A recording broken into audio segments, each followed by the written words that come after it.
Liam's life is straight up tragic. Dude's been grinding at work like a mindless NPC for nearly a decade, barely seeing his family. His job is hell, his boss is a clown, and the only thing keeping him sane is his wife Mika and their daughter Kanami. When he finally drags himself home after another soul-crushing shift, Mika greets him and casually mentions that Kanami's been begging for a dog all day. Apparently, the kid saw a Shiba Inu at her friend's place and decided she needs one. Liam's wallet is already on life support, so he's not sure they can afford it. But then he takes one look at his sleeping daughter and thinks, screw it, if a dog makes her happy, I'll just work overtime and suffer more. Classic dad move. The next day, he takes Kanami to a pet store, and she lights up like she just won the lottery. Mika is genuinely shocked that Liam agreed to this, considering he's already drowning in responsibilities. But Liam?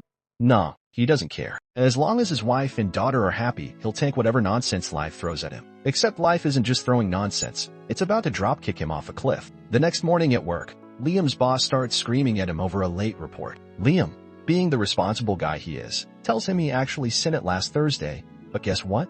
Bossman was out partying like a frat boy and missed it. Instead of owning up, the guy somehow spins it back on Liam. This job is a never-ending circus, with coworkers who steal credit for his work while blaming him for their mistakes. But no matter how trash his day is, coming home to his family makes it bearable. At least, that's what he thought. While heading to work the next day, Liam gets a message from his buddy Nita about some new video game. Nita, being the gaming addict he is, asks if Liam can grab a copy for him. Liam laughs, shakes his head, and agrees. But when he pulls up his GPS to find the store, he gets lost, and that's when shit hits the fan. Across the street, he spots Mika, but she's not alone. She's on a date with some random dude. At first, Liam thinks his brain is malfunctioning. Mika literally told him she was taking Kanami to sports club today, so what the frick is she doing here? That night, he casually asks Mika about her day, just to test her. She lies straight to his face, saying she took Kanami to practice and nothing else. Liam almost calls her out, but in the end, he just plays along, hoping, praying, that maybe he's overthinking things. Spoiler, he's not. The next day, he wanders back to that same spot, hoping to prove himself wrong. Instead, he overhears Mika on the phone, talking to that guy. And to make it 10 times worse, she even brought Kanami along. Liam desperately tries to rationalize it. Maybe it's just a super close friend? Maybe he's Kanami's godfather or something? And then Kanami calls the guy dad. Liam's entire world shatters. He tries to convince himself there's an explanation. Surely Mika wouldn't betray him like this, right? Wrong. At work, his boss comes over to yell at him again, and Liam, barely holding himself together, explains that his computer's been acting up. For security reasons, he shuts it down instead of using standby mode. Bossman, being the walking L that he is, doesn't care and tells him to just stop taking breaks altogether. Then Mika calls. Kanami's been in an accident. Liam bolts to the hospital, heart racing. The second he arrives, he demands to know what's going on. Mika says Kanami's already in surgery. The doctor comes out and asks for a blood donor. Liam immediately volunteers, but then shit gets real. Liam says his blood type is AB positive. Mika says hers is O positive. The doctor takes one look and tells Mika to come with him because Liam's blood isn't compatible. That's when it hits him. If Mika is O and Liam is AB, Kanami can't be his daughter. It's biologically impossible. Liam's stomach drops. He turns to Mika, voice shaking, and asks if Kanami is really his. And instead of answering, Mika flips the entire situation around and starts gaslighting him like a pro. She screams about how she should be mad,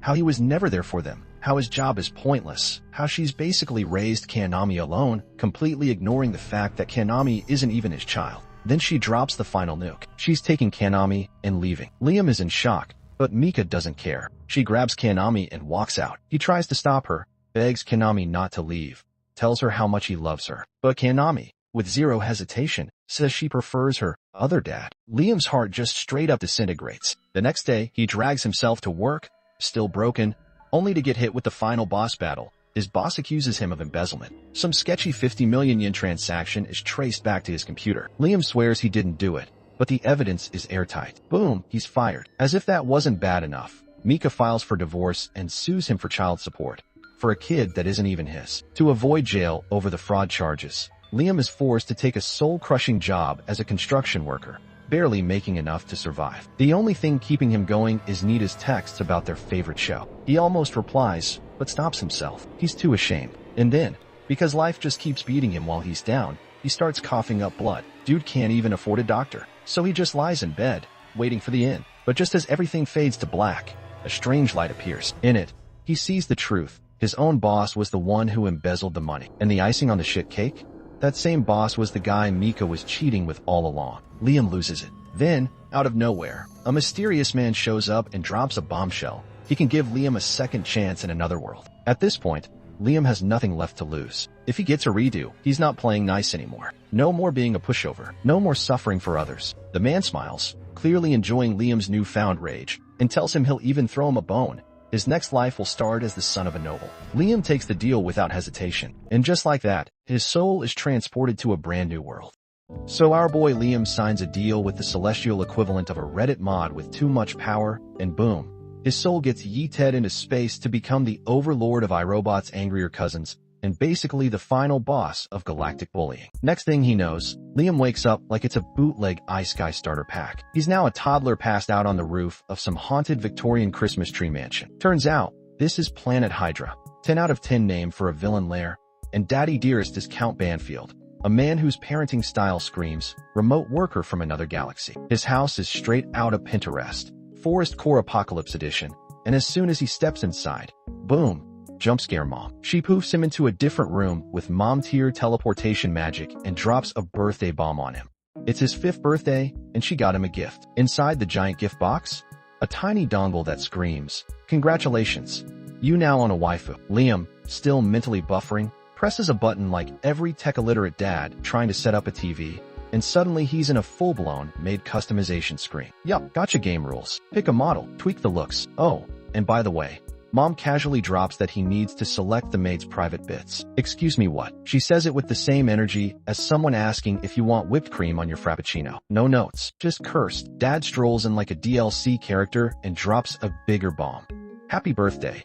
You're the new CEO of our planet. Also, we're retiring to Space Bali. Don't forget to send us money. Then he hits Liam with the Uno reverse and signs the mansion over to his literal toddler son. But wait, it gets better. His parents sprint out of there like they just pulled off the biggest scam of the century. Liam's now got clout, coins, allegedly, and the keys to the Space Kingdom. But deep down, he's just standing there like a confused sim, realizing he got played harder than a mobile game ad. Still, he's an adult inside a fun-sized body and doesn't need parental DLC. Meanwhile, the sky god who started all this is sitting in his divine Netflix lounge, sipping chaos-flavored boba and giggling like a villainous Twitch streamer. He reveals that Liam's first life got speedrun into misery because he sabotaged it for content. Yeah, he gaslit Liam, manipulated his wife Mika, and ruined his job just for the LOLs. But wait, plot twist speedrun.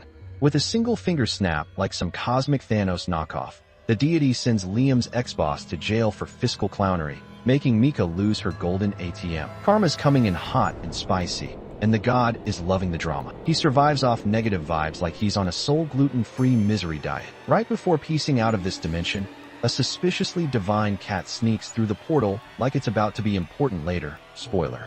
It is. Back in Liam's new universe, a space war breaks out because some cue ball cosplaying Captain Jack Sparrow wanted to flex his mecha army. Just as the enemy starts winning, in flies Christiana, the sword-swinging, armor-dripping princess knight of Don't Mess With Meville. She slices through mechs like she's julienning carrots. The pirates immediately regret everything. Christiana's not done till she hits max combo count and emotionally traumatizes an entire fleet. Cut back to Liam.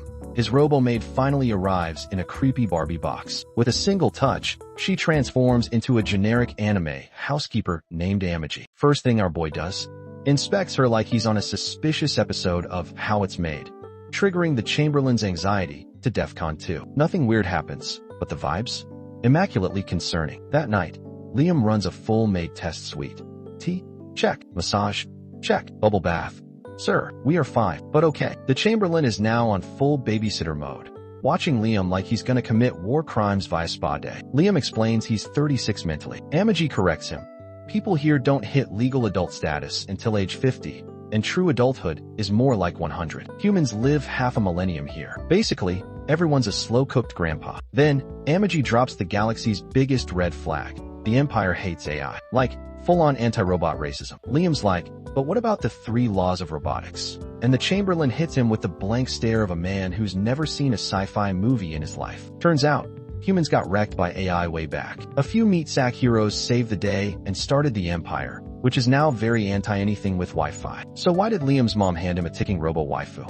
Drumroll, because she dipped. She and Dad ran away from a mountain of generational debt and slapped it all on their toddler like a cosmic Uno draw 4. The Chamberlain delivers the Lord Dump.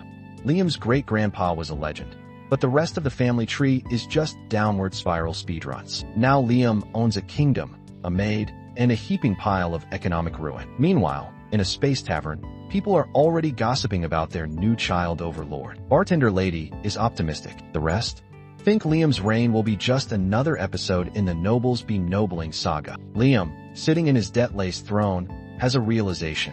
He was probably born just so his parents could legally dump the family bankruptcy on him. Feels bad, but hey, he and Amagi are both rejects now, so he proposes a team-up. She gently reminds him she's more maid, Yexi, than co-ruler, but she'll follow commands like a good little subroutine. So Liam, channeling his inner Asimov fanboy, writes his own laws of maidotics. 1. Don't kill me, please. Do what I say unless rule number 1 says otherwise. Don't die, unless doing so breaks rules number 1 or number 2. With ground rules set, he asks Amagi for a cheat code to ruling a dying planet. She's like, easy, just hop in the education capsule and download a decade of knowledge in 6 months like it's a shady brain-boosting NFT. Oh, and it also makes you jacked. Liam signs up instantly. Amagi gets the territory management job while he goes into cryosleep. The Chamberlain tries to protest, but gets comboed into silence by Amagi's logic and Liam's commitment to skipping tutorial mode. Right before sleep mode activates, Liam asks if AI like Amagi feel emotions. She answers yes, because anime logic. With a nod, he steps into the pod and prepares to come out 6 months later,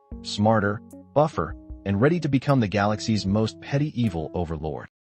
So there's this interdimensional emotional vampire, let's call him Diet Evil God, who gets his kicks slurping up people's emotional breakdowns like it's boba tea. After getting bored tormenting Liam, his wife, and her side piece, he eats himself back to Earth to find his next emotional snack. He stumbles upon a girl about to chow down on her life-changing bowl of noodles. But plot twist, her chopsticks snap unevenly. And boom, cue cursed chopsticks lore. In Japan, that's like shaking hands with the Grim Reaper. Turns out it wasn't a coincidence. Cosmic Troll is sitting in the void absolutely vibing to the negative energy spike she's emitting from that minor inconvenience. Meanwhile, back in Space Prince Land, Liam's maidbot Amagi is chilling next to his sleep pod like she's waiting for Windows Update to finish. After a 2-year nap, Liam finally boots up and finds out his body got a glow up while he was AFK thanks to some auto-training bedtime tech. Liam's all confused since it felt like a power nap, but now he's stacked and needs to get used to the upgrade. Amagi suggests physical therapy so he doesn't trip over his own swole legs. After sinking his brain to his biceps, he checks in on his space real estate, aka Banfield, and finds out Amagi's been running things better than most politicians with an AI-powered spreadsheet addiction. She gives him the tour, and Liam is gobsmacked. There's a whole dang spaceport now, and she even built a floating fortress for mechas and spaceships. He gets all giddy like a kid in a Gundam store and hops in a mech. Amagi hands him the starter pack, and the controls are so easy it's practically move with vibes. Whatever he imagines, the robot just does it. Liam starts strutting around in his mecha like it's a fashion runway, but then gets bored faster than a TikTok scroll and demands a fight. Amagi's like, bet, throws a sword at him, and summons a buff military dude, Meseta, to throw hands. Liam swings like a cracked-out Beyblade and sends Meseta flying. But plot twist, Meseta's just humoring him. Liam catches on, gets offended, and throws the take me seriously or catch these consequences card. Meseta stops holding back and smacks Liam with a reality check so hard he drops his sword in ego. Liam realizes being a strong space lord actually requires, like, skills. So he asks for a real teacher. The staff's like, bruh, you don't need to fight,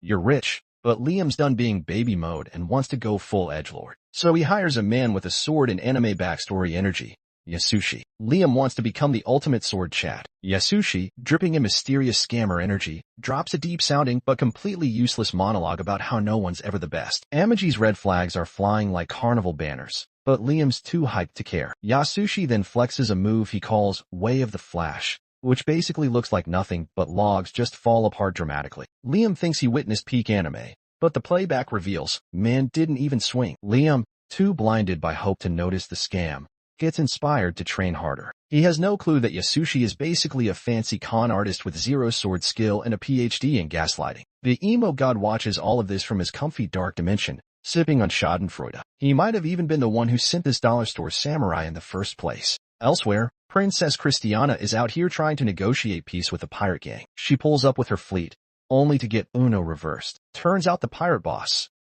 used her absence to invade her home planet, with help from her own supposed allies who sold her out for pocket change. Now her entire alliance is pointing the business end of their ships at her, and the betrayal speedrun is complete. 3 years of scam school later, Liam's still basic tier in martial arts and still hasn't unlocked the flashy sword move because, spoiler, it doesn't exist. Back at Scam Dojo, Yasushi brags to himself about how easy it is to keep draining Liam's wallet. Liam, clueless as ever, asks for the Way of the Flash technique again and immediately gets kicked out for daring to want more than the basics. He begs to stay and Yasushi, not wanting to lose his golden goose, puts on the mysterious master act and takes him back. Once Liam leaves, Yasushi drops the act like a bad TikTok filter and admits he has zero clue what that flashy move even is. Then Liam runs it back again, this time just to hand over more cash as an apology. Yasushi takes it with a grin so wide it probably cracked the timeline. Liam's barely out the door before showing up again to say he's skipping class tomorrow. Yasushi, high off free money, does not care. Back in his space palace,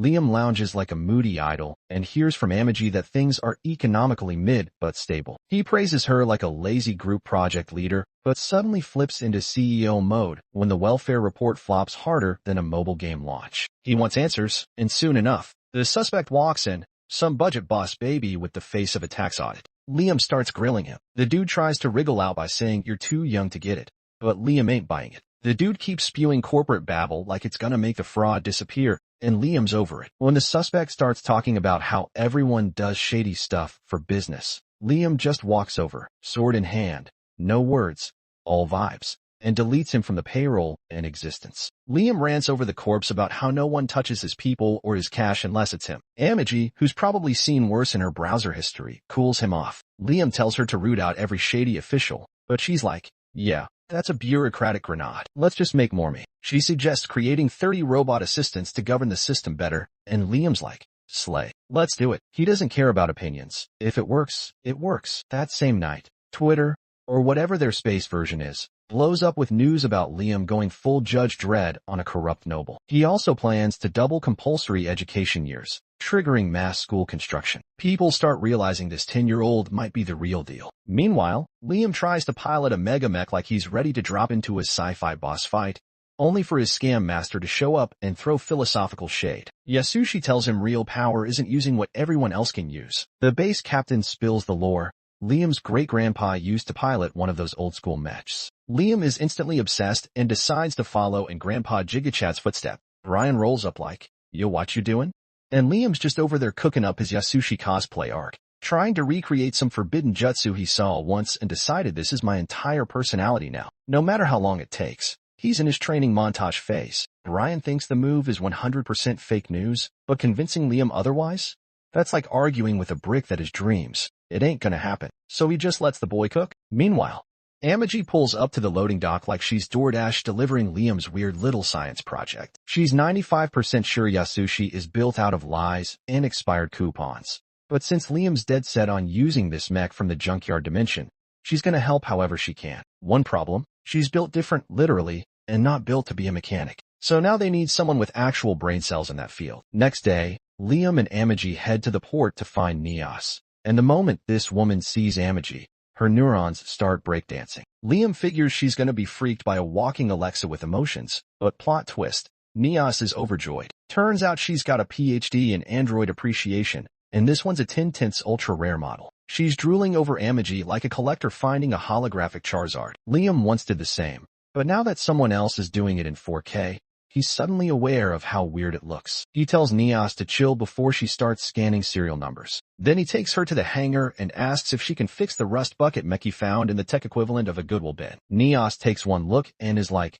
bro, this thing is ancient. You'd be better off with a new model from Costco. But Liam ain't budging. He's emotionally attached now. She warns him that restoring it will cost monopoly money levels of cash since parts don't even exist anymore. Liam just shrugs and throws his credit card at the problem. Nias hears those magic words and mentally starts calculating how rich she's about to get. But wait, there's more. Liam says he wants a finisher move. Nias has no idea what that means, so Liam explains it's like a cool anime super move where you explode someone with style. Like, rocket punch. Just then, Yasushi wanders in, sees Nias, and his brain hits the Windows error screen. Man's down bad. He tries to act normal, fails miserably. Neos is too busy dragging Rocket Punch as a dumb idea. She says it's a logistical nightmare. Thrusters, weight, self-mutilation. Pick your L. But Liam is like, shoo, Rocket Punch is cool, and demands it anyway. Neos agrees because money. Yasushi? Devastated. This random gremlin Liam just yoinked Neos' attention like it was pocket change. Yasushi copes by unleashing Dark Souls level training on Liam. Dude has to balance on a floating stick in the lake while being pelted by tennis balls. Blindfolded, Yasushi claims it's gonna unlock the mind's eye. It's really just a hate crime in disguise. Meanwhile, across the galaxy, evil gremlin Goes has commandeered Christiana's ship and is being a full-on Saturday morning cartoon villain. He's not just kidnapping people, he's flexing about it. Christiana demands answers. Goes casually says he's taking her to his treasure planet. And no, not the Disney one. She thinks it's some kind of EW vault. But oh no, it's worse. He drags her into his lab of horrors where she sees one of her crewmates turned into a cursed science project that looks like a biology class failure. Goes tells the scientist to start treating Christiana like his new pet project. And yes, he wants to implant her eyeball into his own hand, so she can watch herself become a DIY horror experiment. This man is the final boss of therapy. Back on planet Liam, things are weirdly chill. The economy's booming, townsfolk are vibing, and no one suspects their leader just spent the national budget on vintage robot cosplay. But Liam's happy, because his mech is finally fixed. Neos is proud. The thing hums to life, scans Liam like, you're my dad now, and locks out everyone else. Liam grabs the controls, mech goes, nope, and faceplants instantly. Turns out, it has zero autopilot. Like, none. Liam has to walk it like a baby giraffe on ice. But he's trained for this. He pulls it back upright, starts slowly marching like it's his mech's first day of kindergarten, and surprisingly, he's killing it. Neos is shook. Liam is operating this thing like a natural. She tells him imagination is key. The more powerful his mental image, the sharper the mech reacts. Liam starts visualizing epic anime poses, but unfortunately, his brain zips over to Neos' chest, and that's all it takes. The mech starts acting out those thoughts. In front of everyone, Yasushi is ready to explode. Brian's like, at least it's a woman this time. Liam is screaming internally, trying to salvage his rep before Neos slaps a lawsuit on him. But it's too late. The mech is now doing pelvic thrusts like it's performing in Vegas. Yasushi rage quits the situation by sniping Liam with tennis balls again, petty as ever. After recovering from mech-induced shame, Liam goes back to training with his dollar store lightsaber. He's trying to slice a wooden post from a distance like some Jedi Master, but it's not working. He starts doubting his sword's skill arc. Amagi rolls up, says, you're not trash, your teacher is. Liam, somehow, hears this as trust Yasushi harder. Because of course. Then it hits him. Wait a sec. This world has magic. So he starts training his magic sword beam attack combo for months. Eventually, he calls Yasushi out for a check-in, tells him he's cracked the code. Yasushi expects another fail, but Liam straight up Kamehamehas the post in half. Yasushi barely holds in his existential dread and is like, wow, good job. Still mid though. Inside, he's panicking. The scam he's been running for years just got 360 no-scoped by a tryhard with dreams. Cut to a little later. Liam hears that one of his resource planets is being bullied by space pirates. It's the only one he still owns because the Empire didn't even want it. Too ugly, too crusty. But Amagi made some factories there for passive income. Pirates are wrecking those now, and the defenders are about to fold like origami. Liam asks for a plan. Amagi goes full strategist and suggests a surprise butt kick from orbit. Liam's sold.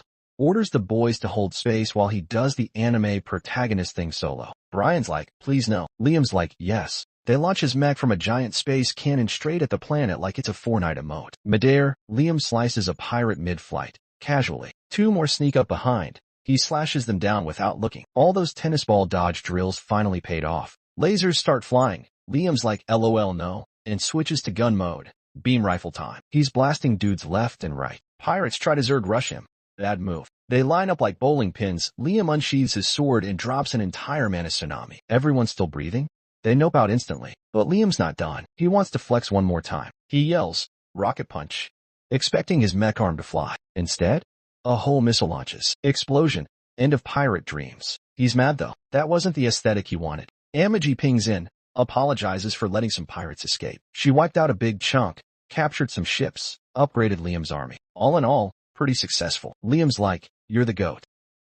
Ghost just got the patch notes on the pirate side quest he queued up, and turns out his raid party got smoked. Man's livid. The nerd in the lab coat breaks it down.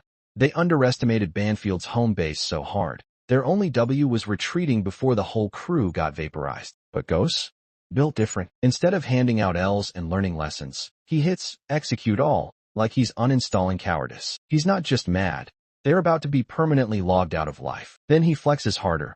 He'll finish the mission himself, personally, because when rage meets main character syndrome, you get a boss battle. He dips, leaving Chimera Christiana behind like, BRB, chaos time. Meanwhile, Liam's back from PvP, and he's absolutely vibing. Not only did he save his Minecraft resource island, he also stole some pirate loot. And thanks to Imperial terms and conditions, whatever you yoink from pirates is legally yours. Finders keepers? More like, you lose it, I legally own it now. Liam hears treasure, and his brain hits loot goblin mode. But Brian's like, hold up, it's not just bling, it's rare ores and crafting mats. We're talking orichalcum, adamantite, scarletite, basically Minecraft on steroids. But Liam? He's salty. Dude wanted sparkly drip, not smithing supplies. Amagi hits him with a reality check. Diamonds are mid here. Orichalcum is the real flex. Liam shrugs, still wants gold. Brian, knowing his lord runs on shiny object dopamine, tells him, yeah, we got gold too. Boom. Liam speedruns to coin minting mode like he's starting an in-game currency. Brian tries to suggest minting the other metals too, but Liam's like, nah, I'm dumb, not stupid. He wants to forge weapons, not make boutique metals into monopoly money. Problem: no blacksmith. Cool plan, zero execution. Amagi slides in with another crisis. Turns out their fleet is more of a prop collection than a functioning navy. Over 10k ships, but only 30% actually do anything. And yet, they still won that fight. How? Pirate arrogance and Liam's anime protagonist combat stats. Still, 70% of the fleet being deadweight is not a vibe. Amagi's like, scrap him. Brian malfunctions. If they dump ships, they look weak. Amagi counters. Keeping dead ships drains money like a mobile game with bad RNG. Liam sides with her. Smart boy. But to calm Brian's CPU, Amagi says, relax, we'll just buy new ships with the loot money. Win-win. New ships. No broken junk. Finances stable. Elsewhere, Neos is giving PowerPoint vibes, showing off her upgraded ship model. 7% stronger, smoother controls, and actually reparable. She's ready to sell to the Empire. But up next is Elisha with the opposite play. A cruise ship in disguise. It's got entertainment, cozy beds, the works. Neos wins the numbers game. Elisha wins the aesthetics. And since soldiers like not sleeping in glorified metal coffins, Elisha wins the bid. Neos sees in tech rage. She poured all her XP into battle stats, but luxury crit her. She vows to win in real combat. Minor issue. She's broke. Full budget spend. Zero returns. Unless she finds someone with questionable spending habits and poor impulse control. Wait, Liam exists. While Neos is planning her LinkedIn cold DM, the guide is just out here trolling Earth NPCs for fun. But the vibes are off. Liam's kingdom? Actually thriving. The guide's evil Excel sheet is showing red flags. He tried to ruin Liam's life with debt, bad parenting, and skill issues. But Liam turned it all into a success arc. Annoyed but not defeated, the guide remembers a classic troll. Yasushi, sent as a fake swordmaster, should have been useless. Yet somehow Liam's out here air-slashing targets with literal anime power. Guide. EXE is crashing from confusion. Even Yasushi is spiraling. He knows he's fake. He was just giving Liam nonsense tasks for fun. Yet Liam pulled off moves he didn't even know were real. Now locals are gossiping about Liam like he's the next economy patch. Guide peeks in on Liam. Dude's training like an endgame boss. And he didn't even get any secret buffs. It's all raw grind. Guide is bitter. The vibe is too positive. He snacks on Yasushi's self-loathing just to cope. But he's cooking up a new evil plan. Because nothing hits harder than a downfall right after a glow-up. Cut to Liam's asking Amagi for the plug on cheap ships. Apparently, the Empire's ditching their old models for shiny new ones. Big upgrade energy. The catch?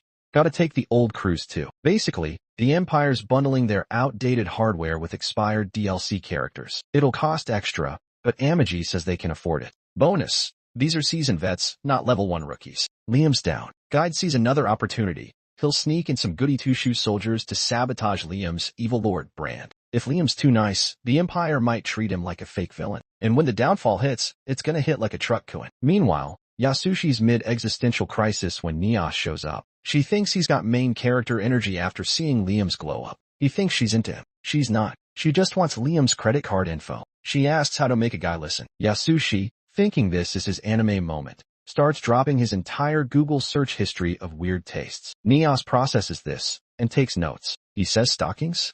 She adds them to cart. She rolls up to Liam's castle later dressed to impress with Yasushi's exact wish list. But Liam sees through her like a one-star disguise. He already bought ships from the Empire. No interest in her limited edition junk. She begs. He blocks. She offers loans. He sees financial trauma flashbacks. She starts unzipping. He sees flashbacks to his ex. Tragedy. He gives in, not to the seduction, but to stop the madness. Checks the budget with Amagi. They got enough for 300 ships. Nia short-circuits with joy. Stumbles on the way out. She's got elite ship specs and a tendency to trip over air. Liam can't help but respect that. Outside, Nias is ordering her team to prep the shipment. Her co-worker is shook. Nias? Close the deal? She smirks. Girl boss energy. Yasushi walks by. Brain finally boots up. Realizes she played him like a fiddle. He's furious. Meanwhile, Liam is back in the throne room, getting his ears cleaned like royalty while the world is momentarily at peace. Check out these videos on screen and subscribe for more.